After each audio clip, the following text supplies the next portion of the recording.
আমার বন্ধু জাদু জানে জাদু জানে। প্রধানমন্ত্রী তারেক রহমানের প্রথম রাষ্ট্রীয় সফরের চুম্বক অংশ নিয়ে মালয়েশিয়ার প্রধানমন্ত্রীর দপ্তর একটি ভিডিও প্রকাশ করেছে, যাতে ব্যবহার করা হয়েছে হাবিব ওয়াহিদ ও মেহের নিগ্রি রুস্তামের গাওয়া গান মহাজাদু। মঙ্গলবার সকাল ৯টার দিকে মালয়েশিয়ার প্রধানমন্ত্রী আনোয়ার ইব্রাহিমের ফেসবুক পাতায় এ ভিডিও প্রকাশ করা হয়।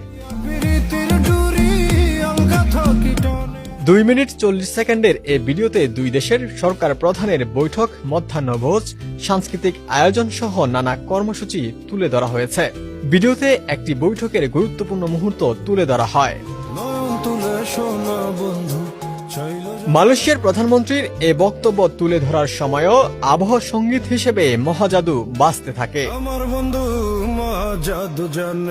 কোক স্টুডিও বাংলা বলছে, বাংলার বাঙালিয়ানা আর ফার্সি কবিতায় অদ্ভুত এক আবেশে সৃষ্টি করা হয় মহাজাদু গানটি।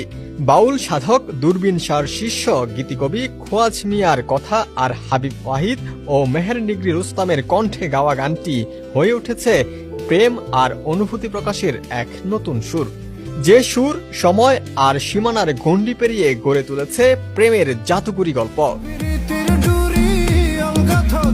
ত্রয়োদশ সংসদ নির্বাচনে নিরঙ্কুশ সংখ্যাগরিষ্ঠতা পেয়ে সরকার গঠনের 4 মাস পর প্রথম রাষ্ট্রীয় সফরে রোববার মালয়েশিয়ায় পৌঁছান প্রধানমন্ত্রী তারেক রহমান। 2 দিনের সফর শেষে সোমবার তিনি চীনের তাইয়ান শহরে গেছেন। ডেস্ক রিপোর্ট, সমকাল। জাদু জানে।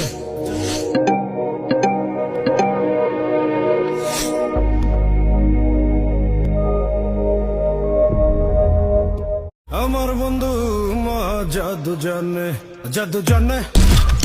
প্রধানমন্ত্রী তারেক রহমানের প্রথম রাষ্ট্রীয় সফরের চুম্বক অংশ নিয়ে মালয়েশিয়ার প্রধানমন্ত্রীর দপ্তর একটি ভিডিও প্রকাশ করেছে, যাতে ব্যবহার করা হয়েছে হাবিব ওয়াহিদ ও মেহের নিগ্রি রুস্তামের গাওয়া গান মহাজাদু। মঙ্গলবার সকাল ৯টার দিকে মালয়েশিয়ার প্রধানমন্ত্রী আনোয়ার ইব্রাহিমের ফেসবুক পাতায় এ ভিডিও প্রকাশ করা হয়। 2 মিনিট 40 সেকেন্ডের এ ভিডিওতে দুই দেশের সরকার প্রধানের বৈঠক, মধ্যাহ্নভোজ, সাংস্কৃতিক আয়োজন সহ নানা কর্মসূচি তুলে ধরা হয়েছে। ভিডিওতে একটি বৈঠকের গুরুত্বপূর্ণ মুহূর্ত তুলে ধরা হয়। মালয়েশিয়ার প্রধানমন্ত্রীর এ বক্তব্য তুলে ধরার সময়ও আবহ সঙ্গীত হিসেবে মহাজাদু বাজতে থাকে। Coke studio Bangla